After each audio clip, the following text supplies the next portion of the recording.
নবীজি আবার বলেন, ইন্নী আব্দুল্লাহ ফি উম্মিল কিতাবি লা খাতামুন নাবিয়্যিন ওয়া ইন্নী আদাম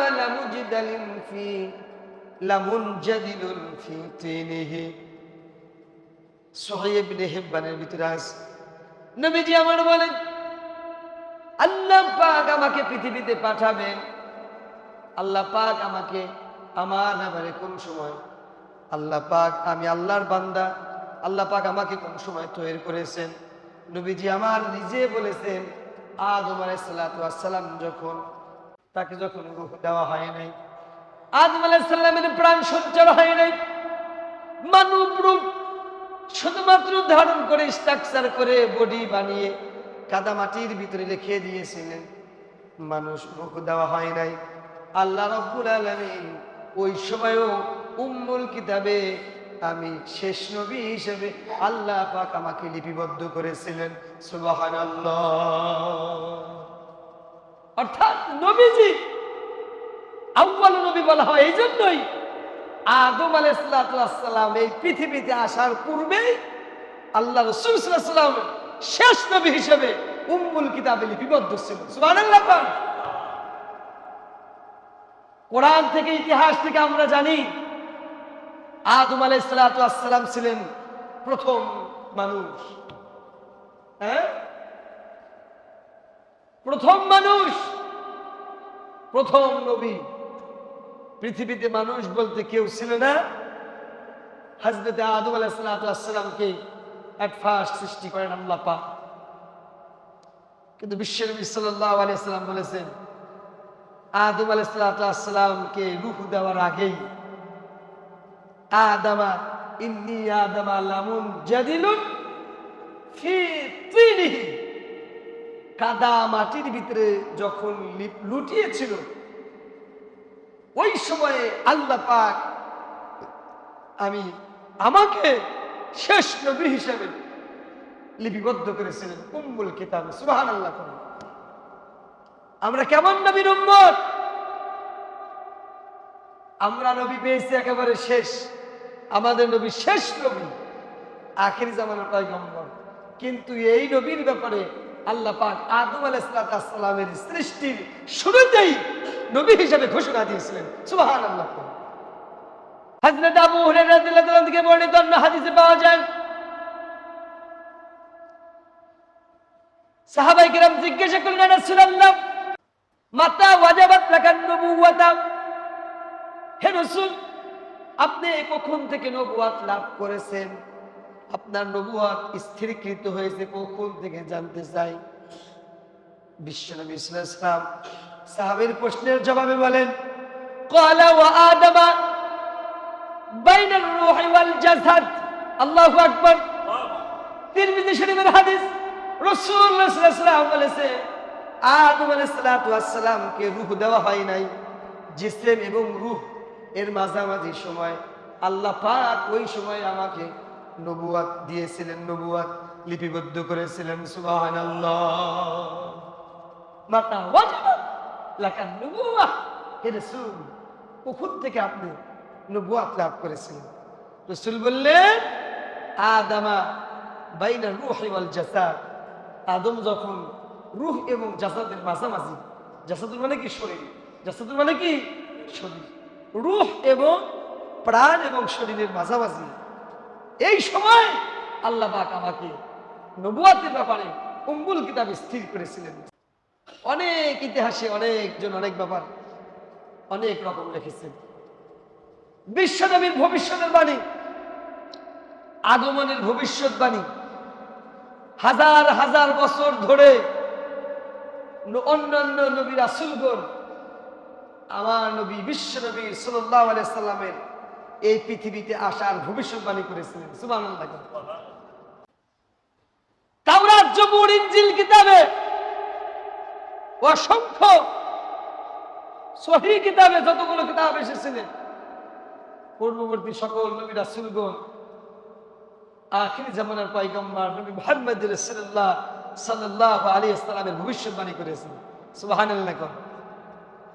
কুরআনুল কারীমে পাওয়া যায় সূরা সাফ নাম্বার 6 আল্লাহ রাব্বুল আলামিন বলেন وَإِذْ قَالَ عِيسَى ابْنُ مَرْيَمَ يَا بَنِي إِسْرَائِيلَ إِنِّي رَسُولُ اللَّهِ إِلَيْكُمْ مُصَدِّقًا لِمَا بَيْنَ يَدَيَّ مِنَ التَّوْرَاةِ وَمُبَشِّرًا بِرَسُولٍ يَأْتِي مِن بَعْدِ اسْمُهُ أحمد জোরে জোরে আল্লাহু আকবার। মরিয়ম আলাইহিস সালামের পুত্র হযরতে ঈসা আলাইহিস সালাম কে আল্লাহ পাক যখন পৃথিবীতে বানালেন, ওই সময় লোকেরা ঈসা আলাইহিস সালামের ব্যাপারে প্রশ্ন করলেন। ঈসা আলাইহিস সালামের ব্যাপারে অনেক প্রশ্ন ছিল, এই ব্যাপারে অনেক লম্বা চড়া কথা। আল্লাহ পাক পিতা ছাড়া হযরতে ঈসা আলাইহিস সালামকে এই পৃথিবীতে পাঠিয়েছিলেন। ওই সময় ইহুদিরা ছিল অনেকভাবে প্রশ্ন করে, এক পর্যায়ে নিজের পরিচয় ভাবে তুলে ধরলেন। আল্লাহ পাক জানিয়ে দিলেন, হে রাসূল স্মরণ করুন ওই সময়ের কথা। ওয়ালা ঈসা ইবনে মারইয়াম, মারইয়ামের পুত্র ঈসা আলাইহিস সালাম যখন বলেছিলেন, ইয়া বানি ইসরাঈল, হে আমার সম্প্রদায়, হে আমার বনি ইসরাঈল, আমার পরিচয় জানতে চাও? আমি কে? ইন্নী রাসূলুল্লাহি ইলাইকুম, আমি তোমাদের জন্য রাসূল হিসাবে প্রেরিত হয়েছি। সুবহানাল্লাহ। ছোট্ট বাচ্চা ঈসা আলাইহিস সালাম পরিচয় দিলেন, আমি রাসূল হিসাবে তোমাদের জন্য, তোমাদের কাছে আমি প্রেরিত হয়েছি। পূর্ববর্তী যত কিতাব এসেছিল, জাবুর কিতাব, তাওরাত কিতাব, যতগুলো সহিফা এসেছিল, সমস্ত কিতাবের সত্যায়নকারী হিসাবে, সাক্ষী হিসাবে আমি প্রেরিত হয়েছি। সুবহানাল্লাহ। শুধু তাই নাই, আর একটা পরিচয় দিলেন, ওয়ামুবাশশিরুম বিরাসূলি ইয়াতি মিন বা'দি ইসমিহি আহমদ, আমি আর একটা সুসংবাদ নিয়ে এসেছি, আমার পরে আরেকজন নবী আসবেন, আখির জামানার পয়গম্বর আমার পরে আল্লাহ পাক নবী পাঠাবেন, ইসমুহু আহমদ, তার নাম হবে আহমদ। আমি সেই নবীর সুসংবাদদাতা হিসাবে আমি আল্লাহর পক্ষ থেকে প্রেরিত হয়েছি। সুবহানাল্লাহ। তার মানে আল্লাহ রাসূল সাল্লাল্লাহু আলাইহি ওয়াসাল্লামের আগমনের পূর্বেই বিশ্ব নবীর আসার কি ছিল? ভবিষ্যৎবাণী। আসার আগেই সুসংবাদ ছিল যে আমার বিশ্ব নবী মুহাম্মদ সাল্লাল্লাহু আলাইহি ওয়াসাল্লাম আসবেন, তার নাম হবে কি? আহমদ। তার নাম হবে কি? ইসমুহু আহমদ। ঈসা আলাইহিস সালাম বললেন তার নাম হবে আহমদ। হাজার হাজার বছর ধরে মানবতা অপেক্ষায় আছে, যুগে যুগে নবী রাসূল সুসংবাদ দিয়ে গেছেন কখন আসবেন, সেই আখিরি জামানার পয়গম্বর কখন আসবেন। নবীদের মুখে তার সুসংবাদ শোনা যায়। এইবার আল্লাহ পাক আসার ব্যবস্থা করলেন, মানবতার অপেক্ষা শেষ। বছরের পর বছর অপেক্ষা করেছিলেন বিশ্বনবী কখন এই পৃথিবীতে আসবেন। মানবতার অপেক্ষা শেষ হয়ে গেল। আমাদের জাতির পিতা হযরতে ইব্রাহিম আলাইহিস সালাম দুয়ার বরকতে হযরতে ইসমাঈল আলাইহিস সালামের বংশে, ওই সময়ের আরবের সবচাইতে শ্রেষ্ঠ বংশ কুরাইশ বংশে 570 মতান্তরে 571 খ্রিস্টাব্দে বিশ্বনবী সাল্লাল্লাহু আলাইহি ওয়াসাল্লাম এই পৃথিবীতে আগমন করলেন। সুবহানাল্লাহ বলেন। যেই নবীর ব্যাপারে আদম আলাইহিস সালামের আগেই আলোচনা ছিল, উম্মুল কিতাব, লা খাতামান নাবিয়্যিন, শেষ নবী হিসাবে আদম আলাইহিস সালামের সৃষ্টির আগেই আল্লাহ পাক উম্মুল কিতাবে লিপিবদ্ধ করেছিলেন। সেই নবীর অপেক্ষার পালা শেষ, আগমন করলেন এই পৃথিবীতে। আমরা ইতিহাস অনেকেই কম বেশি জানি, পড়েছি, শুনেছি। বিশ্বনবী সাল্লাল্লাহু আলাইহি ওয়াসাল্লামের আগমনের পরে কত মুজিজা ঘটেছে, কত অসাধারণ অসাধারণ ঘটনা ঘটেছে, বিস্ময়কর ঘটনা ঘটেছে। জন্ম নেওয়ার সঙ্গে সঙ্গে মা আমিনার পেটে আসার পরেই সিমটম শুরু হয়ে গেছে। নবীজির আখিরি জামানার পয়গম্বরের আসার ব্যাপারে সিমটম শুরু হয়ে গেছে। এই ব্যাপারে আলোচনা করতে হলে ঘন্টার পর ঘন্টা চলে যাবে, আলোচনা শেষ হবে না। শেষ আলোচনা শেষ হবে না। বিশ্বনবী আগমন করলেন, হাদিসে পাওয়া যায় জন্মগ্রহণ করেছেন রবিউল আউয়াল মাসে ঠিক, কিন্তু কোন তারিখে করেছেন এটা নিয়ে মতভেদ আছে। কেউ বলেছেন 9 তারিখ, কেউ বলেছেন 20 তারিখ, কেউ বলেছেন 12 তারিখ, কেউ বলেছেন 14 তারিখ, ইত্যাদি ইত্যাদি তারিখ বলেছেন। রাসূল করিম সাল্লাল্লাহু আলাইহি ওয়াসাল্লামের মৃত্যু হয়েছে এই রবিউল আউয়াল মাসে 12 তারিখে সোমবার।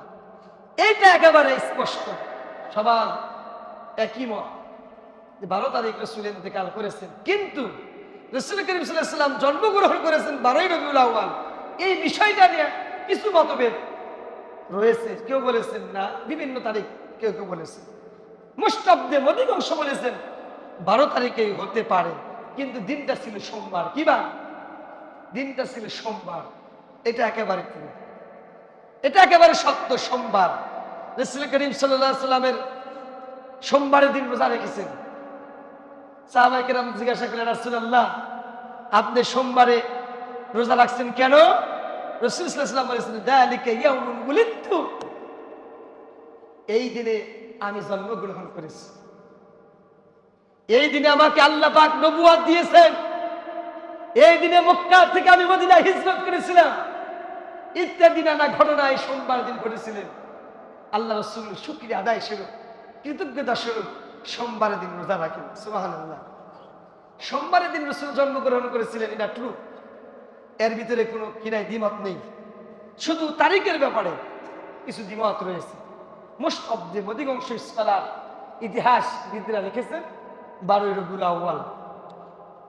সাবকন্টিনেন্ট আমাদের এই ভারত উপমহাদেশে ম্যাক্সিমাম জায়গায় 12 রবিউল আউয়ালকে রাসূলের জন্মদিবস পালন করা হয়, অনেকেই করে থাকে। এবং অনেক শিক্ষা প্রতিষ্ঠান সহ বিভিন্ন সরকারি ছুটিও রবিউল আউয়াল মাসে 12 তারিখে দেওয়া হয়, যদিও মতনৈক্য রয়েছে, আমরা এটা জেনে নিলাম আর কি। কিন্তু এই মাসেই রাসূল জন্মগ্রহণ করেছে, কিন্তু মৃত্যু হয়েছে 12 রবিউল আউয়াল। এটা এর ভিতরে কি নাই কোনো মতভেদ। রাসূল সাল্লাল্লাহু আলাইহি ওয়াসাল্লামের নাম, বিশ্বনবী সাল্লাল্লাহু আলাইহি ওয়াসাল্লামের নাম কুরআনুল কারীমে তো আগেই আল্লাহ পাক দিয়েছেন, ইসমুহু আহমদ, তার নাম আহমদ। কিন্তু এই নামটা রাখবেন কে? এই নামটা প্রকাশ পাবে কিভাবে? ইতিহাসের ভিতরে পাওয়া যায় মা আমিনা গর্ভে থাকা অবস্থায় স্বপ্নে দেখেছিলেন আল্লাহ পাক তাকে একটা পুত্র সন্তান দিবে। কে যেন বলে যায়, আমিনা তোমার গর্ভে সন্তান হবে, পুত্র সন্তান হবে, তোমার গর্ভের সন্তানের নাম তুমি রাখবে আহমদ। সুবহানাল্লাহ, সুবহানাল্লাহ। মা আমিনা নবীজির পেটে থাকা অবস্থা আল্লাহ পাক তাকে স্বপ্নে দেখিয়েছিলেন, তোমার গর্ভে যে সন্তানটা হবে তার নাম রাখবে তুমি আহমদ। সুবহানাল্লাহ। আল্লাহ পাক এই নামটা দিয়েছেন। আল্লাহ পাক এই পৃথিবীতে সর্বপ্রথম বের হয়েছে হযরতে মা আমিনা, বিশ্বনবীর মায়ের মুখ থেকে আহমদ শব্দটা বের হয়েছে, আল্লাহ পাক বের করে দিয়েছে। তাহলে রাসূল সাল্লাল্লাহু আলাইহি ওয়াসাল্লামের আহমদ নাম রেখেছেন কে? তার মা। মুহাম্মদ যে পাওয়া যায় মুহাম্মদ রাসূলুল্লাহ, ইতিহাসের ভিতরে লেখে এই মুহাম্মদ নামটা রেখেছিলেন দাদা আব্দুল মুত্তালিব। প্রশ্ন আসতে পারে, এই দাদা আব্দুল মুত্তালিব মুহাম্মদ শব্দটা কোথায় পেলেন? ইতিহাসের ভিতরে পাওয়া যায় আব্দুল মুত্তালিব বর্ণনা করে, আমি কেমন করে যেন আকাশ থেকে ইলহামের মাধ্যমে কেমন করে যেন আমি এই নামটা শুনলাম, আমিনার ঘরে যে জন্মগ্রহণ করেছে সন্তান তার নাম রাখবা মুহাম্মদ। ইতিহাসের ভিতরে পাওয়া যায় মুহাম্মদ এই নামটা নবীজির নাম লিখেছিলেন দাদা আব্দুল মুত্তালিব। প্রসিদ্ধ নাম, এই দুইটা নাম কিতাবের ভিতরে আছে। শুনে আমরা এই দুইটার ব্যাপারেই জানি, কিন্তু রাসূলের আরো কিছু নাম ছিল। রাসূল সাল্লাল্লাহু আলাইহি ওয়াসাল্লাম মুসলিম শরীফের হাদিসের ভিতরে পাওয়া যায়, রাসূল বলেছেন আনা মুহাম্মদ, আমি মুহাম্মদ, আনা আহমদ, আমি আহমদ, আনা মুকাফফি, আমি হলাম মুকাফফি, ইসলাম আমি কিয়ামতের আখিরাতের ময়দানে প্রথম উঠবো। রাসূল সাল্লাল্লাহু আলাইহি ওয়াসাল্লাম বলেন আমি আল হাশিম, কিয়ামতের আখিরাতের মাঠে আমি সকলকে একত্রিত করব। আল্লাহ রাসূল সাল্লাল্লাহু আলাইহি ওয়াসাল্লাম বলেন, আনা নাবিয়্যুত তাওবা, আমি হলাম তাওবার নবী। কি নবী? আমি তাওবার নবী। আনা নাবিয়্যুর রাহমা, আমি হলাম রহমতের নবী। সুবহানাল্লাহ। এই হাদিস থেকে, মুসলিম শরীফের হাদিস থেকে আমরা কয়েকটা নাম পেলাম। একটা আহমদ, একটা মুহাম্মদ, একটা মুকাফফি, একটা হলো নাবিয়্যুত তাওবা, আর একটা হচ্ছে নাবিয়্যুর রাহমা। এটা হলো নাম, প্রসিদ্ধ নাম দুটা, আহমদ এবং মুহাম্মদ। হাদিস শরীফে বেশিরভাগ নাম এসেছে এই দুইটা। রাসূল সাল্লাল্লাহু আলাইহি ওয়াসাল্লামের উপনাম ছিল আবুল কাসেম। কি নাম ছিল? আবুল কাসেম। রাসূল সাল্লাল্লাহু আলাইহি ওয়াসাল্লামের একটা পুত্র সন্তান ছিল, দুটা মেবি, কিন্তু ইতিহাসে এদের বেশি আলোচনা নেই। কারণ আল্লাহ পাক পুত্র সন্তানদেরকে নিয়ে নিয়েছিলেন। পুত্র সন্তানদেরকে কি নিয়ে নিয়েছিলেন? কন্যা সন্তানদেরকে জীবিত রেখেছিলেন। রাসূল সাল্লাল্লাহু আলাইহি ওয়াসাল্লামের একটা সন্তানের নাম ছিল কাসেম। কি ছিলেন? কাসেম। কাসেম ছিলেন নাম। রাসূলকে আবুল কাসেম বলে, আবুল মানে পিতা, আবুল মানে কি? পিতা। আবুল কাসেম মানে কাসেমের পিতা। অনেকেই রাসূলকে কাসেমের, আবুল কাসেম নামে ডাকতো। রাসূলের আরেকটা প্রসিদ্ধ নাম ছিল জাহিলিয়াতের যুগের সময়, সেটা ছিল আল আমিন। কি ছিল? বিশ্বাস। আল আমিন আস-সাদিক, সত্যবাদী। আল আমিন বিশ্বাসী। আল্লাহ রাসূলের ইত্যাদি ইত্যাদি নাম, অনেক সিফাতি নাম, গুণবাচক নাম ছিল, অনেক প্রসিদ্ধ নাম ছিল। আসুন, রবিউল আউয়াল মাস শুরু হয়েছে। আমি গত সপ্তাহে এলান দিয়েছিলাম, গোটা রবিউল আউয়াল মাসেই আল্লাহ রাসূলের সিরাত এবং সুলুক নিয়ে, আল্লাহ রাসূল সাল্লাল্লাহু আলাইহি ওয়াসাল্লামের জীবনী আমরা আলোচনা করবো। এই জন্য শুধু ঈদে মিলাদুন নবী ওই একদিন 12 রবিউল আউয়ালে এই মিলাদ পয়রা সিন্নি খাওয়া, বিরিয়ানি আর খিচুড়ি তবারক খাওয়া শেষ, এরকম না, এরকম যেন না হয়। কারণ আল্লাহ রাসূল সাল্লাল্লাহু আলাইহি ওয়াসাল্লামের মিলাদ ছিল কয়দিন? একদিন। মিলাদ হলো জন্মদিন। মিলাদ কি দিন? মিলাদ মানে জন্ম বৃত্তান্ত। কি ছিল? মিলাদ মানে কি বলেন? জন্ম বৃত্তান্ত। মিলাদ জন্ম বৃত্তান্ত। জন্ম নিছেন কয়দিন? একদিন। আর রাসূলের সিরাত ছিল কয়দিন? জন্ম থেকে নিয়ে মৃত্যু পর্যন্ত। কথা বলেন ঠিক না ঠিক? তা আমাদের মিলাদ নিয়ে আলোচনা করার দরকার না সুলুক সিরাত নিয়ে আলোচনা করা দরকার? দুটোই আলোচনা করা দরকার। তার কারণ আল্লাহ রাসূল সাল্লাল্লাহু আলাইহি ওয়াসাল্লামের জন্মের মাধ্যমেই তো আমরা মানবতার নবী, রহমতের নবী পেয়েছি। কথা বলেন ঠিক না ঠিক? যেই শরীয়ত হুদা বাইয়িনাতিন মিনাল হুদা ওয়াল ফুরকান, সত্য মিথ্যার পার্থক্য করে দেয়, যেই শরীয়ত মিনাজ যুলুমাতি ইলান নূর, অন্ধকার থেকে আলোকিত করে দেয়, এই শরীয়ত পেয়েছি বিশ্বনবী মুহাম্মদুর রাসূলুল্লাহ সাল্লাল্লাহু আলাইহি ওয়াসাল্লামের মাধ্যমে। এই জন্য রাসূলের সিরাত আলোচনা করা দরকার। এই জন্য রাসূল হচ্ছেন আমাদের শিশু সন্তানদের জন্য উত্তম আদর্শ। আমাদের কৌশল যারা আছে, আমাদের যুবক শ্রেণী যারা আছে, তাদের জন্য, যুবকদের জন্য আইডল, কৌশলদের জন্য আইডল, উত্তম আদর্শ। যুবকদের জন্য আইডল, আমরা যারা মধ্যম বয়স তাদের জন্য আইডল, উত্তম আদর্শ। আমরা যারা মুরব্বী আছি, মুরব্বীদের জন্য উত্তম আদর্শ। আমরা যারা ব্যবসায়ী আছি, রাসূল ছিলেন ব্যবসায়ী, সফল ব্যবসায়ী, ব্যবসায়ীদের জন্য রাসূল ছিলেন আইডল, উত্তম আদর্শ। আমরা যারা বিচারক আছি, এজ এ বিচারক হিসাবে বিশ্বনবী সাল্লাল্লাহু আলাইহি ওয়াসাল্লাম বিচারকদের আইডল, শ্রেষ্ঠ বিচারক ছিলেন বিশ্বনবী সাল্লাল্লাহু আলাইহি ওয়াসাল্লাম। এই জন্য রাসূলকে আদর্শ হিসাবে আমাদেরকে মেনে নিতে হবে। এই জন্য রাসূলের সিরাত আলোচনা করা দরকার। রাসূল কেমন করে বিচার কার্য পরিচালনা করেছেন, রাসূল কেমন করে ব্যবসা বাণিজ্য করেছেন, রাসূল কেমন করে খেয়েছেন, কেমন করে ঘুমিয়েছেন, রাসূল স্ত্রীর সাথে কেমন ব্যবহার করেছেন, রাসূল পাড়া প্রতিবেশীর সাথে কেমন ব্যবহার করেছেন, রাসূল সন্তানদের সাথে কেমন ব্যবহার করেছেন, ইত্যাদি ইত্যাদি ইত্যাদি সব কিছু আলোচনা করেই সেই রাসূল সাল্লাল্লাহু আলাইহি ওয়াসাল্লামের এই আনিত জিন্দেগিটা আমাদের জীবনেও বাস্তবায়ন করার জন্যই রাসূলের সিরাত নিয়ে আলোচনা করা দরকার। আল্লাহ রাসূল সাল্লাল্লাহু আলাইহি ওয়াসাল্লামের আদর্শ গ্রহণ ছাড়া, আল্লাহ রাসূলের সিরাত ছাড়া, আল্লাহ রাসূলের সুন্নাত ছাড়া তো আপনি জান্নাতে যেতে পারবেন না। আমাদের আইডল হবে আল্লাহ রাসূল সাল্লাল্লাহু আলাইহি ওয়াসাল্লাম, আমাদের আদর্শ হবে রাসূল সাল্লাল্লাহু আলাইহি ওয়াসাল্লাম। আমাদের অমুকের আদর্শ আমরা লালন করি, এটা ওটা, এটা যেন না হয়। আদর্শ যদি কেউ হয়, মানবতার নবী মুহাম্মদ রাসূল সাল্লাল্লাহু আলাইহি ওয়াসাল্লাম আদর্শ মানতে হবে। কিন্তু আমাদের ক্যারেক্টার হচ্ছে, আমাদের আইডল মনে করি আমরা অমুক নেতাকে, আমরা আদর্শ মনে করি অমুক নেতাকে, আমরা কৃষ্টি কালচার গ্রহণ করি ইহুদি খ্রিস্টানদের। কথা বলেন ঠিক না ঠিক? অথচ কৃষ্টি কালচার গ্রহণ করার কথা ছিল বিশ্বনবী মুহাম্মদ রাসূলুল্লাহ সাল্লাল্লাহু আলাইহি ওয়াসাল্লামের। কথা বলেন ঠিক না ঠিক? আপনার সন্তান যদি আল্লাহ রাসূল শিশু অবস্থায় তার চরিত্র কেমন ছিল এটা যদি সন্তানদের মাথার ভিতরে ঢুকাতে পারেন, আল্লাহি আল্লাহর কসম আপনার সন্তান বিপদগামী হবে না। ঠিক না ঠিক?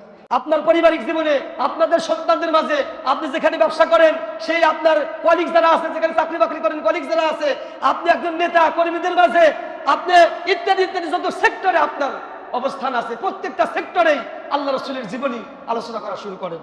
জীবনের চারিত আলোচনা আপনি নিজে পড়েন অথবা কাউকে দিয়ে পড়ান অথবা আপনি কারোর কাছ থেকে শোনেন নবীজি সম্পর্কে তুমি কি জানো বলো, নবীজির একটা ভালো গুণ বলো, ইত্যাদি ইত্যাদি সব সময় নবীকে নিয়ে আলোচনা করেন। তাহলেই আল্লাহ রাসূলের জীবনটা আমাদের মাঝে অতি সহজেই এসে যাবে।